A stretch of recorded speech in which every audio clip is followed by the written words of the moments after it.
Welcome back, everybody. We're back to the final map of Ogre Battle. This is Temple Shalina, and I am PK, the leader of the rebellion, who's gonna put an end to this madness once and for all. But first, we gotta get through a lot of muck, a lot of suck, and I don't give a fuck. Bars. Check out my new album coming soon. It's gonna be hot. Right now, I'm gonna use the boots. Let's get you in here, Fogel. Deep into the action. It sucks not being able to cross the water fast. It really does. But thankfully, we've got boots. And also, thankfully, we got... See? Yeah, the town of Fanba is a great point to wage war from. It gets you closer to the main island. Like, once you've liberated, you can just use the boots to, bring people over to Fanba. And now he only has to cross a little bit of water. Great stuff. Now Fogel the Dragon Man and his small but very deadly unit is gonna cause chaos in the mountains over here. And Norn is gonna fight this unit. Oh yeah, this unit's a joke. This unit's a joke. Why do you keep deploying these shit? Like, especially evil ones. I am just, super disappointed with evil ones when I tried to use them myself. They're not even as good as paladins. They're supposed to be, the dark/chaotic equivalent of paladins, you know? They should have had 3 attacks in the front row. I'm still mad about that. I think I'll always be mad about that. But yeah, we take them out with these. And we move on. Let's get a little closer. And yeah, you notice that one sneaky unit that's trying to sneak over to the left side? Don't worry, I'll get him. I'll get him good. Now we're gonna do a little more boot warping. This time, we're gonna warp you. You know what? We're also gonna warp you to Fanba because it's just such a great idea. Yeah. I'm really glad I liberated this city early on. The city of Fanba. Burn it into your memories. It's a fantastic strategic objective. Does that even make sense? I think it makes sense. I made it make sense. Okay, Ronnie's getting into a fight here. Very good. Oh yeah, this yeah. The enemy thinks they're cute, trying to make an undead wall, but I've got princesses, and I've got holy weapons, and I've got the seraphim laser. Yeah, your undead walls don't mean jack shit to me. Oh, a stone of Dragos. I mean, I don't really want any dragoners, but okay, cool. It's for free. I can't complain if it's free. Oh, look at that, We got some units coming in hot towards Fanba, which is exactly what we want. We're gonna take him out. Alright, Fogel. It's your time! You gotta appease the gods, man. You want to get rid of that curse, right?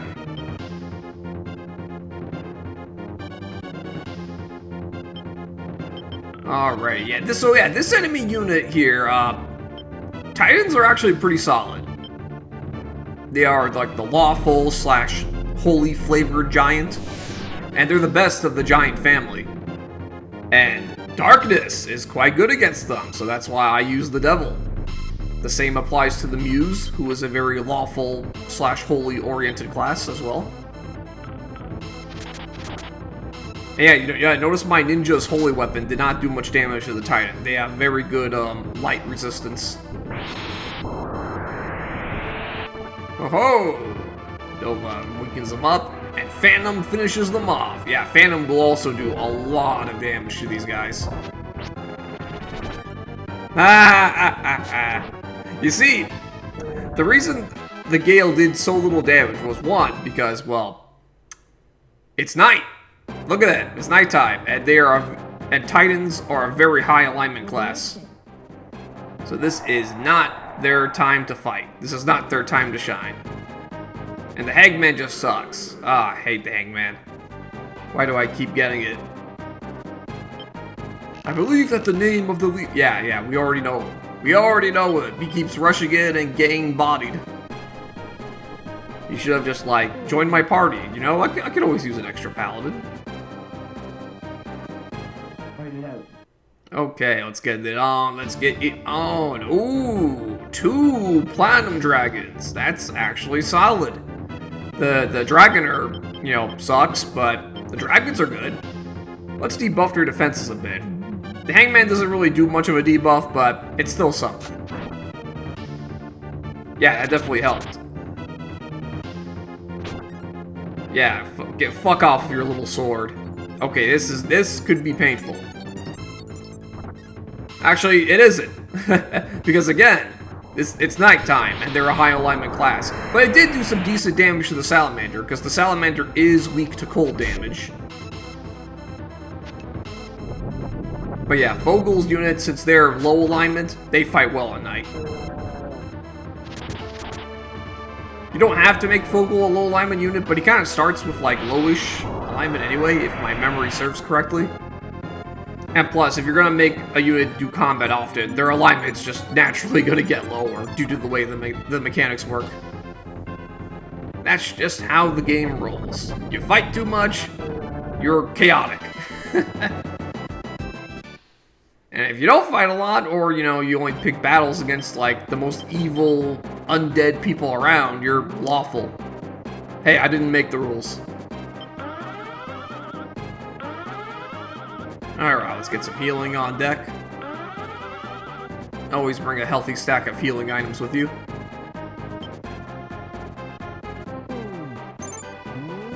Oh, we got another Dragoner-led unit coming our way. We'll definitely take care of them. And we got what seems to be a Seraphim-led unit, I believe. Surveying the battlefield. Garlic.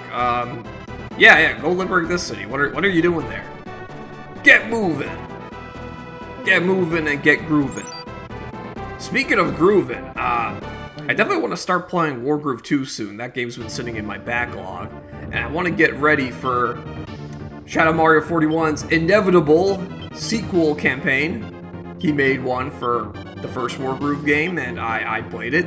I did a full stream playthrough of it on Twitch. And I would love to do a streamed playthrough of his second campaign. I've already told him many times. But that's for the future. Right now, we're focused on Ogre Battle.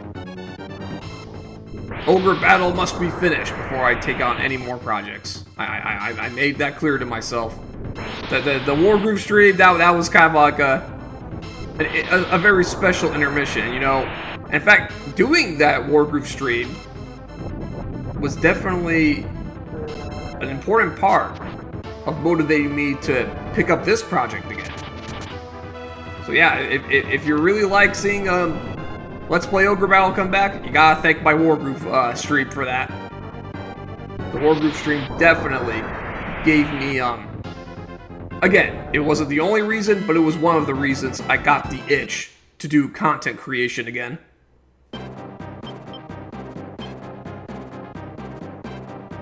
Alright, more healing. Mainly for the Ninja Master. But you know, it's always a good idea to like top others off too. I think the Salamander could use a little healing. But he has over 300, so yeah, I don't think he needs a top off just yet.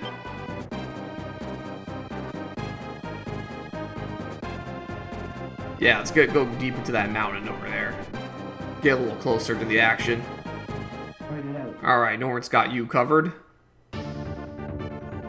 Oh, okay, yeah. I mean, hey, respect to the Wyverns. Wyverns are a good high sky unit. But that mage really should be a sorcerer. The enemy doesn't really like using sorcerers for whatever reason. I'm guessing it's because maybe they didn't want to, like, subject the player to, like, that level of magical artillery, you know? Because the sorcerer packs a punch. There's a reason they require a special item to access in the first place. But I don't think it would be game-breaking. Now, If the game threw liches at you, that would be a different story. I think liches should only be bosses. And I personally believe that it should be harder for the player to access liches. That's just me. Don't let me ruin your fun. If you've got an army full of liches, and I think I certainly do. So yeah, love me in there. Yeah, power to you. Dwarven. May the gods follow you. Man, thank you.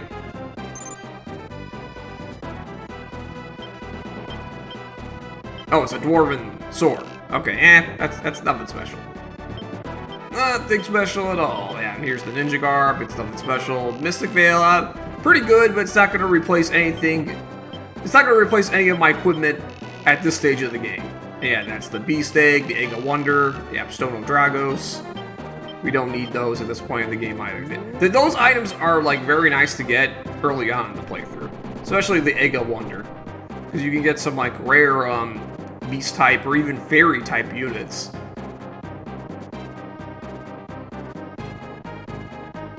Alright, everything's looking good, everything's looking stable. It's getting to the point where I'm basically confining the enemy to their main island. You know, I'm controlling the flow of traffic. That is the main goal, you know. And well, it's part of the main goal. The other part of the main goal is I want to surround the boss castle and get everybody ready, because there are a lot of boss dialogues to show. And I mean a lot. This is like, I mean, it's only fitting that the final map would have the most unique boss dialogues. It's only fitting.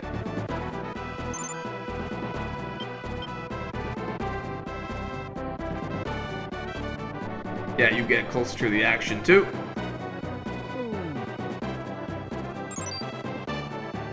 So yeah, it looks like that one unit that was going up near Misha's unit. Yeah, it seems like they've lost interest.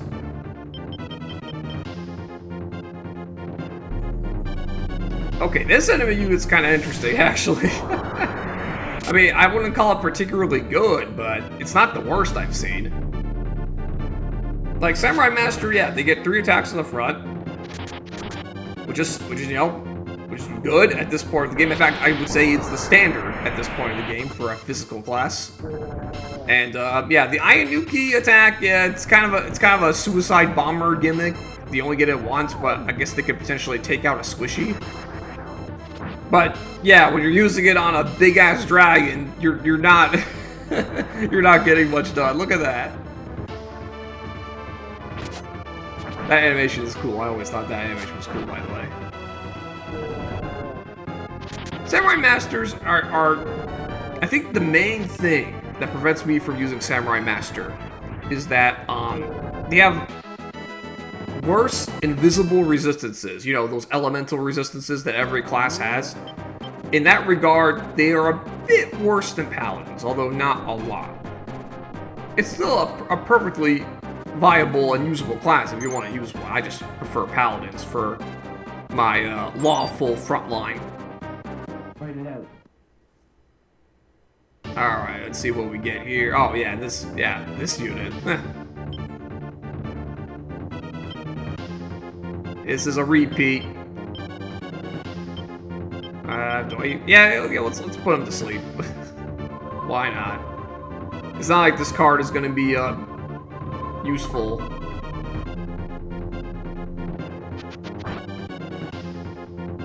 Like, the main thing I don't like about Hierophant is that, yeah, you can like, see, you can like easily wake up from any instance of damage, so it's not as good as the stun effect. Otherwise, it's okay. I mean, if they waste the turn, you know, good. But considering that you're always dealing damage, it's like, yeah, I think it could last just for the blink of an eye. Merchant! Oh! That is an extremely rare item. And an extremely good one. Especially if you have a lot of money on hand. Let's show it off. Where is it? Oh, there it is. Trade ticket summons a mysterious merchant. This is awesome. Like, You're gonna see it. I'm gonna use it a little later. I'm gonna show you what it does, don't worry. But yeah, it's a really good item. Consider yourself incredibly lucky if you get it. It does not drop often. I don't know what the exact drop rates are for this game, but it is a rare item for sure. And hey, the positive fortune. I like that, I like that. As always, fortune can always raise or lower. The cultist who lived... Diablo was the most powerful leader of the ogres during the ogre battle. Whoo! Another title drop. They worshipped a scary god, huh? I mean, I'll take your word for it. We have all this build-up surrounding Diablo. He is the black god. He is a demon, and he is the leader of the ogres. Now we know. We are literally trying to stop the leader of the ogres. The head honcho. Liberation. The man who makes the ogre battle happen. Or should I say, the demon. Son, no! Now I gotta pay my guys! No! I mean, I got a lot of money, but still, I'm gonna take a loss. And that's not good because I got the merchant item and, you know, I want as much goth to spend as possible. Rashidi intends to summon the Black Demon Diablo at the Shrine of Shalina! No way! Impossible! Inconceivable! I can't let that happen, guys. Bad things will happen. Well, that's a... Oh, well, I mean, no, that's a pretty bad loss. That will affect my ability to take advantage of the merchant item. Oh no, hey, look at this guy trying to be sneaky. I'll be sure to not let him get any of my places. It's my property. Alright, Garlic in his coffin got this city. Oh, okay. Not bad at all. You've almost done, yeah, same thing.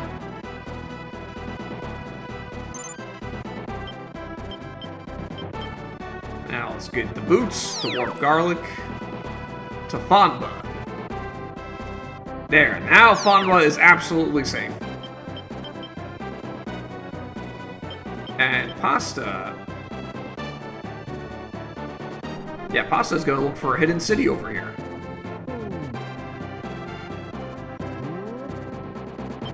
Don't worry, guys, he has high sky movement time, so if that one enemy unit tries to make a play on his side of the map, Pasta can quickly intercept.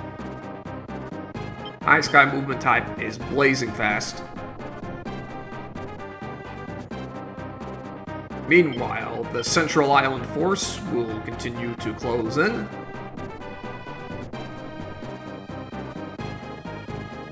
And... okay, we have one more city to get over there.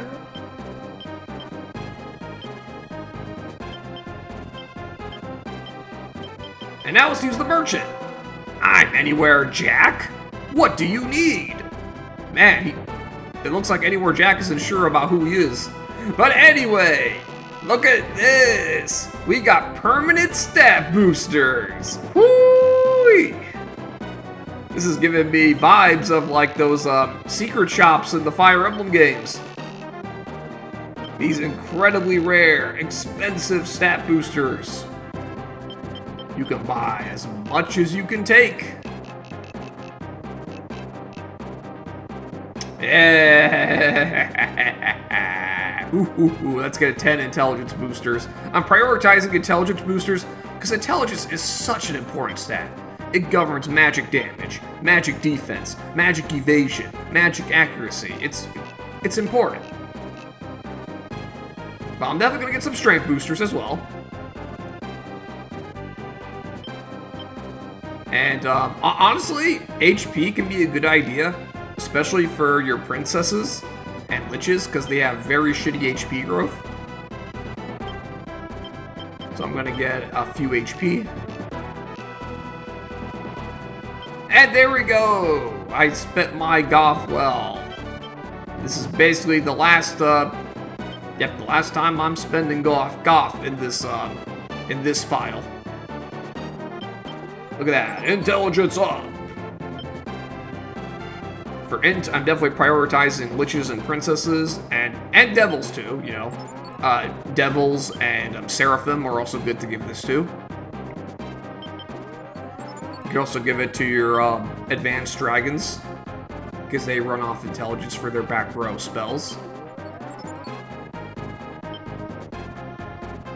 I'm distributing. And as for strength, well, the choice is obvious. Obviously, your front row bruiser type guys are going to really like strength. Remember, it also gives physical defense, so it makes them tankier, as well as more damaging with their sword swings or beast bites or what have you. Yep, another one. Gotta say it like DJ Khaled. As for the other stat boosters, agility can be nice, but I feel like it's not as important as strength or intelligence, or even HP, because it only governs physical evasion, physical accuracy, and turn order to a slight degree, because remember, turn order is kind of semi-random. It's kind of like a rolling initiative in D&D. Having a higher dexterity helps you go first more often, but it's no guarantee. You still gotta roll well.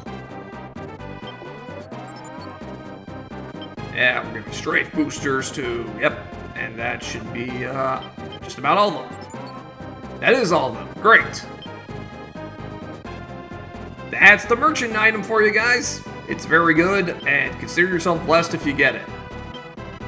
Honestly, in the final map of the game, you want to spend all your goth. There is nothing more to spend it on. The game is over after this. Trust me, guys. There's no New Game Plus where you get to carry over your goth either, so don't worry about that. Spend.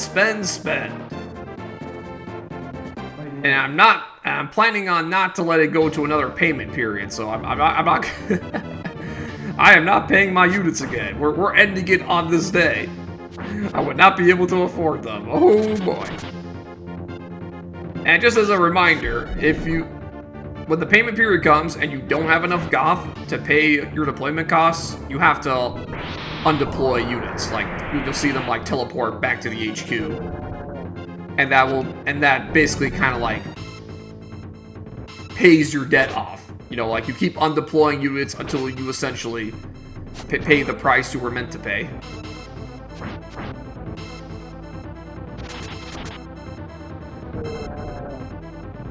Nova! Yeah, it's not gonna work on the Skelly boys, of course. But that's okay. They are no match for us. Yeah, holy sword to the face. Holy shuriken. Got him. Oh, yeah, you're cooked. Get out of here. Run back to mommy or daddy. Aha! I knew you were going to attack Fonba. You will not break this coffin. Gar looks like, hey, I'm taking a snooze here. Wake me up when it's nightfall. You guys got this.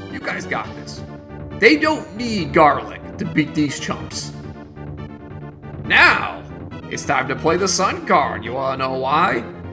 Because everyone in Garlic's unit has a high alignment. Bam! Look how little damage they took. Look how much they took. And also, it's important to note that the sun card counts as light magic, so it will eradicate the undead. So this was a fantastic time to play the sun card. I took almost nothing from it. You saw that. They all took single-digit damage. Beautiful, beautiful, beautiful. The invaders have been repelled. And we're getting up close to the climax of this map, guys. Also, I'm showing off everyone's alignment here, just to show you just how high. One to remind you how high they are, and two to show you that Lord Pasta took no alignment loss from using that Sun card. He picked up 2 kills on those Skelly boys. Remember, Undead have very, very, very low base alignment, so Lord Pasta is not going to really lose much. And also, they were high level, so Lord Pasta didn't really have a level advantage over them either. So, in the game's eyes, he wasn't being a bully.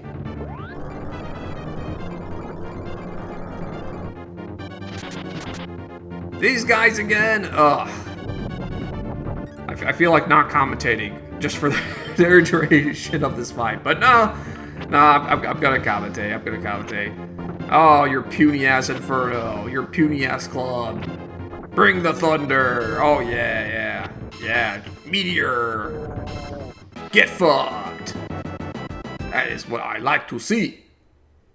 We're getting a big mass of units in the middle there.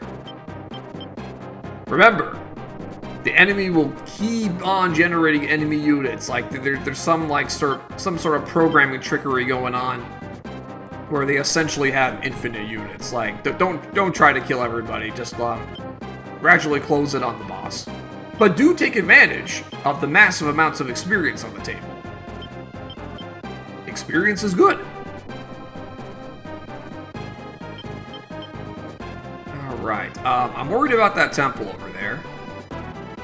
Not sure if I needed to defend it yet, but it's important to be constantly reviewing the map, constantly reviewing the enemy movements. Because sometimes they can move in erratic ways that surprise you. And always remember to make little micro changes. Like even if you have like a movement path planned out for your unit, it can be very beneficial to just make little micro changes in the middle of their path. You know, kind of like make your unit zigzag. Oh, these guys again. Not a bad enemy unit, but yeah, it's still no match for me. I feel like if you really want to use a Titan, the best use for a Titan would be one Titan in the back, one Princess in the back, obviously, because princesses make every unit better, and 2 really good frontliners in the front, Dragoons if you can spare them, or General or Paladin or Ninja Master. Ha ha ha! I always like the little abrupt turnarounds that the enemy does when they're under the charm status. Okay, that's another one down. And we got the last liberation of this side of the map. It's important to note, this side of the map. There are more cities. An Emperor! Thank you! Thank you is right. You've almost... Oh, wow. I want a little more from you guys. Come on, it's the last map of the game. Give us some more juicy bits of lore. Tell us how you're doing in the middle of all this fighting. Also, there's a shop here. If you need to stock up on our healing items, this is a good place. Same with Joker Tarot. Remember, the Joker Tarot gives you a random tarot card draw. You don't get the stat bonuses or penalties, but you do get the tarot card, so that's nice. I already spent pretty much all my money on the stat boosters, so I won't be doing any more shopping. Find it out.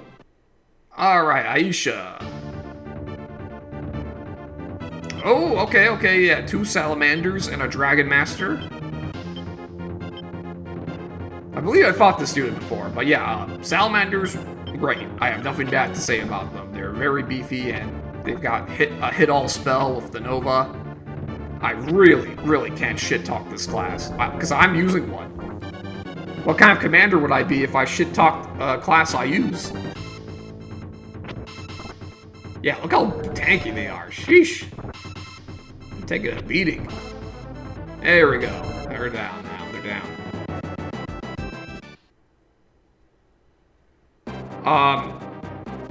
I noticed that the enemy is not using any Tiamat. They're using Platinum Dragon and Salamander, but not Tiamat. Tiamat is also good. They cast Evil Dead in the back, which is a spell famously used by Prince Gares. Lucky. And I got the Justice. Using the Black Diamond, any demon can be summoned from the underworld. Rashidi intends to use the Black Diamond to call forth Diablo. Indeed he is. Now, it's very interesting how they say underworld. Now, throughout the Ogre Battle series, many different localizations are given for this underworld. Like, sometimes it's the netherworld, sometimes it's the abyss, sometimes it's hell. But they're all referring to the same place, the place where all the demons and devils and ogres come from. Just so you don't get confused. It's all the same place, the same dark, evil place that we must prevent from we must prevent them from overrunning the earth. There we go.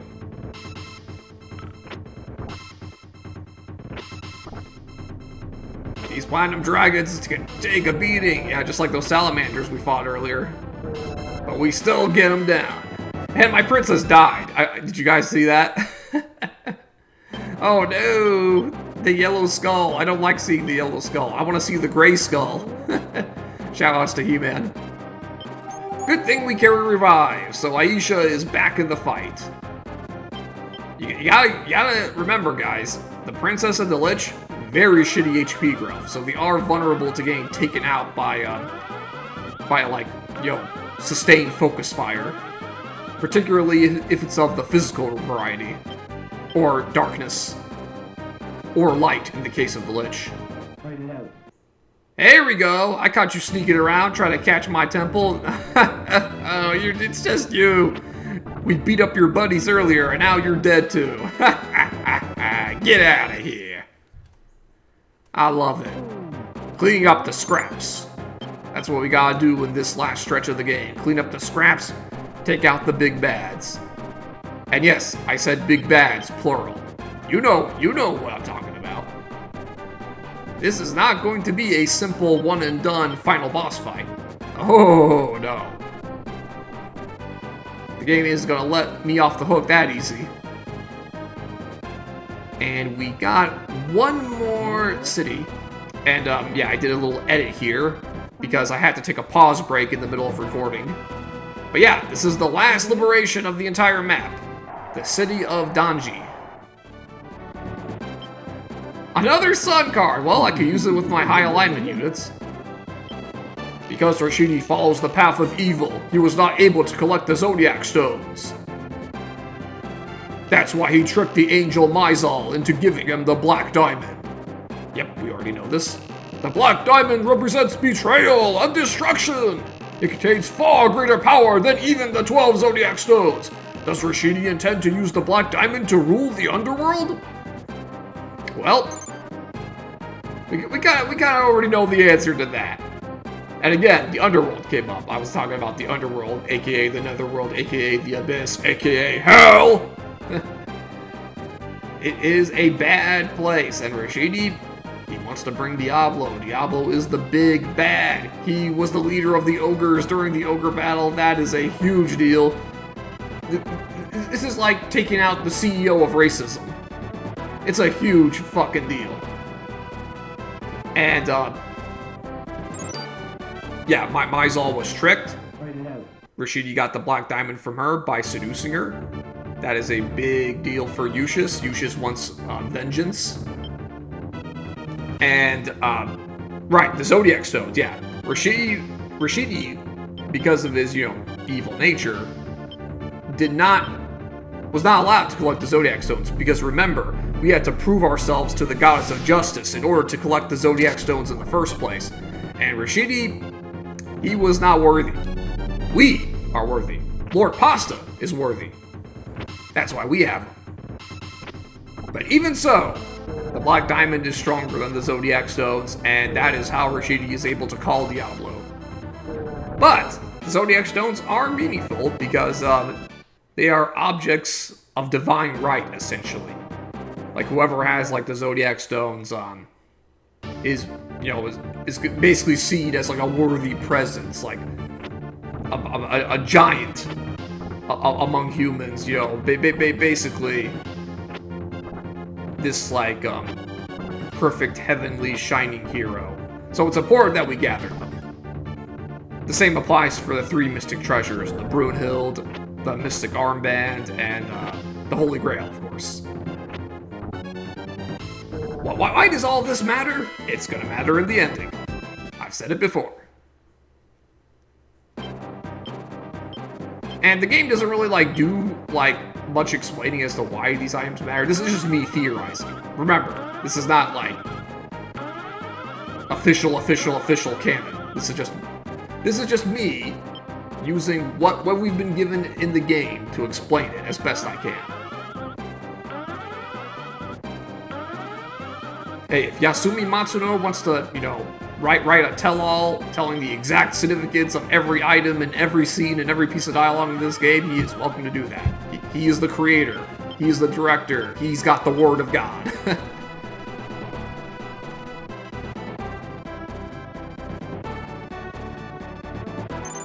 Alrighty. We don't have too many enemy units left. The next video, guys, it's gonna be the video we complete this map. I said this was gonna be a 3-video map, and I meant it. We're closing in, surrounding the boss castle. We want to slow down the enemy forces to a trickle. We want to get them down to a point where only, you know, one comes out at a time. That's the best you can do on this map. We don't want multiple enemy units running around, so we're gonna, wipe them out until they're down to a trickle. These guys are gonna get it good. Haha, your Petrify missed. And your charge only did 1 damage. Oh no, I missed 2. Haha, the meteor only did 1 damage to the Lich, as it should. Yeah, Fogel was just tanking like a boss. Alright, good. Yeah, you do not mess with Fogel. Fogel is just, unfuckable by most things. He takes a lot of damage to actually take down from, pretty much any source. Alright, Norn, get it done. Ah, these piddly losers again. Don't ever try the undead wall strategy against me again. It doesn't work out for you guys. Just consider a different path. Get some consultation. Get some help. Alright, Aisha. Now it's up to you. Again, these carbon copy, cut and paste, cookie cutter crap builds. I'm sick of them. That's one thing I'm not gonna miss about this game when the project is done. I'm not gonna miss these carbon copies. I'm not gonna miss these clones. They're not even clones of something good, you know? Ideally, if you want to clone something, you want to clone something great, strong, intelligent, powerful, not shit. You don't want to clone shit. Sick of it. Alright, you move in too. I think we're getting to that trickle point, guys. They're beginning to dwindle. They're gonna keep coming, but the flow is slowing down. And this video is coming to a close. Join me next time when we finish the fight!